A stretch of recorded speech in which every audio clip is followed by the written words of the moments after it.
Hello, जय हिंद। मैं शुभम आपका स्वागत करता हूं आपके अपने इस यूट्यूब चैनल पर। आज हम जीके और जीएस के mix top 22 very very important question discuss करने वाले हैं।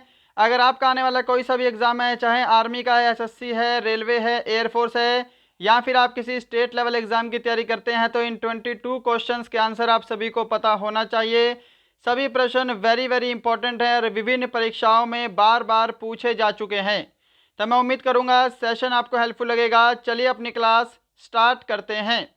और स्टार्ट करने से पहले कल की क्लास में मैंने आपको ये वाला प्रश्न होमवर्क के लिए दिया था, तो पहले इसको डिस्कस करेंगे। ग्रैमी पुरस्कार की शुरुआत किस वर्ष की गई?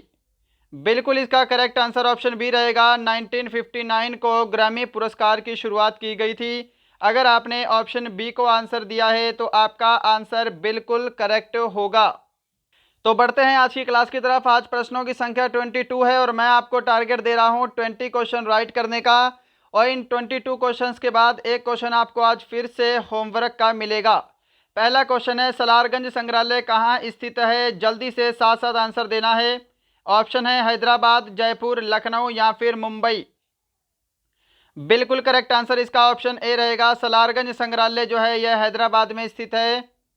क्वेश्चन नंबर सेकंड है आपके सामने, प्रसिद्ध नृत्य मोहिनी अट्टम किस राज्य से संबंधित है? ऑप्शन है मणिपुर, केरल, कर्नाटक या फिर तमिलनाडु। तो प्रसिद्ध नृत्य मोहिनी अट्टम जो है यह केरल से संबंधित है। इसका ऑप्शन बी बिल्कुल करेक्ट आंसर होगा। क्वेश्चन नंबर थर्ड है जी आपके सामने, वाटरलू कहाँ स्थित है? इंग्लैंड, फ्रांस, स्पेन या फिर बेल्जियम। तो देखिएगा, वाटरलू का युद्ध था जो बहुत फेमस हुआ था, उसी हिसाब से ये क्वेश्चन बहुत सारे एग्जाम में पूछा जा चुका है कि वाटरलू जो है ये कहाँ स्थित है। इसका बिल्कुल करेक्ट आंसर ऑप्शन डी रहेगा। वाटरलू बेल्जियम में है। क्वेश्चन नंबर 4 है आपके सामने, डॉक्टर बी आर अम्बेडकर ने संविधान का हृदय और आत्मा किसे कहा था? ऑप्शन है समानता का अधिकार, शोषण के विरुद्ध अधिकार, संवैधानिक उपचारों का अधिकार या फिर धार्मिक स्वतंत्रता का अधिकार। तो ध्यान रखिएगा, डॉक्टर बी आर अम्बेडकर ने संविधान का हृदय और आत्मा कहा है संवैधानिक उपचारों के अधिकार को। ऑप्शन इसका सी बिल्कुल करेक्ट आंसर होगा। क्वेश्चन नंबर 5 की तरफ चलते हैं। क्वेश्चन नंबर 5 है आपके सामने, भारत की सिलिकॉन वैली निम्नलिखित में से किस शहर में है? ऑप्शन है देहरादून, बेंगलुरु, हैदराबाद या फिर श्रीनगर। तो भारत की सिलिकॉन वैली जो है यह बेंगलुरु में स्थित है। ऑप्शन बी अगर आपने आंसर दिया है आपका आंसर करेक्ट होगा। क्वेश्चन नंबर 6 है आपके सामने, किस राज्य की सीमा म्यांमार से नहीं लगती है?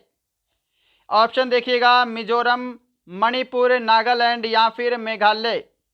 आप सभी को मेरे से पहले आंसर देना है और लास्ट में सभी को स्कोर मैच करना है कि आपका स्कोर कितना हुआ है। इन 22 क्वेश्चंस में आपके कितने क्वेश्चन राइट हुए हैं। तो देखिएगा, किस राज्य की सीमा म्यांमार से नहीं लगती है? ऑप्शन आपका डी करेक्ट आंसर होगा। मेघालय की सीमा म्यांमार से टच नहीं होती। क्वेश्चन नंबर 7, निम्नलिखित में से वह पर्वत श्रेणी कौन सी है जो सबसे पुरानी है? आंसर दीजिएगा जल्दी से। सबसे प्राचीन पर्वत श्रेणी आपको बताना है। सही जवाब इसका ऑप्शन सी रहेगा, अरावली पर्वत श्रेणी सबसे पुरानी है। क्वेश्चन नंबर 8 है आपके सामने, यदि एक कोशिका के व्यास को दोगुना किया जाए तो उसके भीतर के पानी का उठाव। ऑप्शन है दोगुना होगा, आधा हो जाएगा, चौगुना होगा या फिर इनमें से कोई नहीं। तो आंसर मैच करेंगे। यदि एक कोशिका के व्यास को दोगुना कर दिया जाए तो उसके अंदर जो पानी का उठाव होगा वो आधा हो जाएगा। ऑप्शन इसका बी बिल्कुल करेक्ट होगा।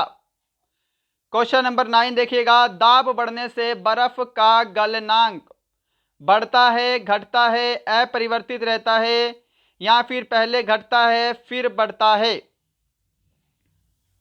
तो देखिएगा, दाब बढ़ने से बर्फ का गलनांक घट जाता है। ऑप्शन इसका बी बिल्कुल करेक्ट आंसर होगा। क्वेश्चन नंबर 10, पवन की गति को मापने वाला उपकरण कौन सा है? ऑप्शन है अल्टीमीटर, एनीमोमीटर, क्रोनोमीटर या फिर एम्पियर मीटर। पवन की गति को मापने वाला उपकरण कौन सा है? सही जवाब इसका ऑप्शन बी रहेगा, एनीमोमीटर जो है यह पवन की गति को मापने वाला उपकरण है। क्वेश्चन नंबर 11 देखिएगा, आपके सामने है स्क्रीन पर। गुरुत्वाकर्षण नियम की परिभाषा किसने दी थी? ऑप्शन है न्यूटन, आर्किमिडीज, गैलीलियो या फिर फैराडे। तो बिल्कुल करेक्ट आंसर ऑप्शन ए रहेगा, गुरुत्वाकर्षण नियम की परिभाषा न्यूटन के द्वारा दी गई है। ऑप्शन ए बिल्कुल करेक्ट होगा। क्वेश्चन नंबर 12 है, मोमबत्ती का जलना डैश है। ऑप्शन आपके सामने है, प्रकाश, रासायनिक अभिक्रिया, भौतिक परिवर्तन, ऊष्माशोषी अभिक्रिया या फिर ऊष्माक्षेपी अभिक्रिया। तो राइट आंसर मैच कीजिएगा। अगर आपने ऑप्शन डी को आंसर दिया है ऊष्माक्षेपी अभिक्रिया, आपका आंसर बिल्कुल करेक्ट होगा। क्वेश्चन नंबर 13 है आपके सामने, द्रव्यमान संख्या डैश के बराबर होती है। ऑप्शन आपके सामने हैं। अगर आपको आंसर देने के लिए ज़्यादा समय चाहिए तो आप सेशन को रोक सकते हैं। जल्दी से इस प्रश्न का आंसर दीजिएगा, द्रव्यमान संख्या डैश होती है। बिल्कुल इसका करेक्ट आंसर होगा ऑप्शन ए, प्रोटॉन की संख्या और न्यूट्रॉनों की संख्या का योग द्रव्यमान संख्या के बराबर होता है। क्लियर है? चलिए क्वेश्चन नंबर 14 है आपके सामने, निम्न में से कौन सी कोशिकाओं को आत्मघाती थैली कहा जाता है? ऑप्शन है लाइसोसोम, राइबोसोम, गाल्जी काय या फिर इनमें से कोई नहीं। बिल्कुल करेक्ट आंसर यहाँ पे अगर आपने ऑप्शन ए को दिया है लाइसोसोम, आपका आंसर करेक्ट होगा। लाइसोसोम को आत्मघाती थैली भी कहा जाता है। क्वेश्चन नंबर 15 है जी सामने, ईमेल का जनक किसे माना जाता है? बिल गेट्स, रे टॉमलिंसन, सबीर भाटिया या फिर टिम कुक। जल्दी से आंसर देंगे, क्वेश्चन वेरी वेरी इंपॉर्टेंट है। तो देखिएगा, ईमेल का जनक माना जाता है रे टॉमलिंसन को। अगर आप सभी ने ऑप्शन बी को आंसर किया है, आपका आंसर बिल्कुल करेक्ट होगा। क्वेश्चन नंबर 16 है आपके सामने, वर्ल्ड वाइड वेब संकल्पना किसने बनाई थी? वेरी वेरी इंपॉर्टेंट है और विभिन्न परीक्षाओं में पूछे जाने वाला प्रश्न। वर्ल्ड वाइड वेब संकल्पना किसने बनाई थी? बिल्कुल करेक्ट आंसर अगर आपने ऑप्शन ए को दिया है, टिम बर्नर्स ली, आपका आंसर करेक्ट होगा। क्वेश्चन नंबर 17 है सामने स्क्रीन पर, केप ऑफ गुड होप के रास्ते भारत तक के समुद्री रास्ते की खोज किसने की थी? ऑप्शन है Vasco da Gama, John Carter, Francisco de Almeida या फिर लियोनार्डो दा विंची। तो आंसर मैच करेंगे, ऑप्शन ए करेक्ट आंसर होगा, वास्को डी गामा ने केप ऑफ गुड होप के रास्ते भारत की खोज की थी। क्वेश्चन नंबर 18 देखिएगा सामने स्क्रीन पर, भारत में सबसे पहले रेलगाड़ी कब चलाई गई? ऑप्शन है 1850, 1853, 1859, 1848। करेक्ट आंसर ऑप्शन बी रहेगा, 1853 में लॉर्ड डलहौजी के समय में भारत में पहली रेलगाड़ी चली थी। ये सभी चीज़ें आप सभी को पता होनी चाहिए। क्वेश्चन नंबर 19 है सामने स्क्रीन पर, अगर आपने सेशन को अभी तक लाइक, शेयर एंड सब्सक्राइब नहीं किया तो लाइक ज़रूर करेंगे। क्वेश्चन नंबर 19 का आंसर देंगे, किस स्थान पर रैयतवाड़ी बंदोबस्त लागू किया गया था? ऑप्शन आपके सामने हैं, उत्तर प्रदेश और पंजाब, मद्रास और मुंबई, बिहार और बंगाल या फिर झारखंड और तमिलनाडु।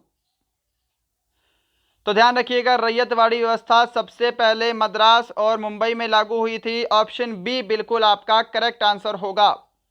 क्वेश्चन नंबर 20 है सामने, अंग्रेजों द्वारा बंगाल का विभाजन कब रद्द किया गया?